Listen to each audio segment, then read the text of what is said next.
આપ જોઈ રહ્યા છો ઈટીવી ભારત। નજર કરીએ આજના મહત્વના સમાચાર પર। હવામાન વિભાગની માવઠાની આગાહીના પગલે આજે 2 માર્ચની વહેલી સવારથી રાજ્યના અનેક જિલ્લાઓમાં કમોસમી વરસાદ। ગાંધીનગર, રાજકોટ, દ્વારકા સહિત કચ્છમાં વરસાદી ઝાપટા। આ વર્ષે સામાન્ય કરતાં વધુ પડશે ગરમી અને લૂ। ભારતીય હવામાન વિભાગે કહ્યું, માર્ચથી મેના સમયગાળા દરમિયાન દેશના મોટા ભાગમાં મહત્તમ અને લઘુત્તમ તાપમાન સામાન્ય કરતાં વધુ રહેવાની ધારણા।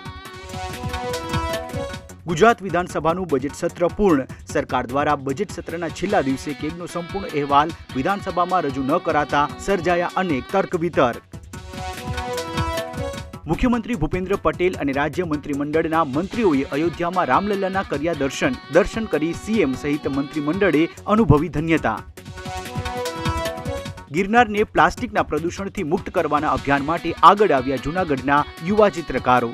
ભવનાથ તળેટી વિસ્તારમાં દિવાલો પર પ્લાસ્ટિક મુક્ત અભિયાનના ઉદ્દેશ્ય સાથે બનાવ્યા પેઇન્ટિંગ્સ। અમદાવાદ શહેરના પોલીસ મથકોમાં 6 વર્ષથી એક જ સ્થળ પર ફરજ બજાવતા 1472 પોલીસ કર્મીઓની બદલી। તમામને સ્થળ પસંદગી માટે પણ અપાયા 3 વિકલ્પો। સાંસદ ગૌતમ ગંભીરે રાજકારણમાંથી સંન્યાસ લેવાની કરી જાહેરાત। કહ્યું, હવે ક્રિકેટ પર આપવા માંગુ છું ધ્યાન।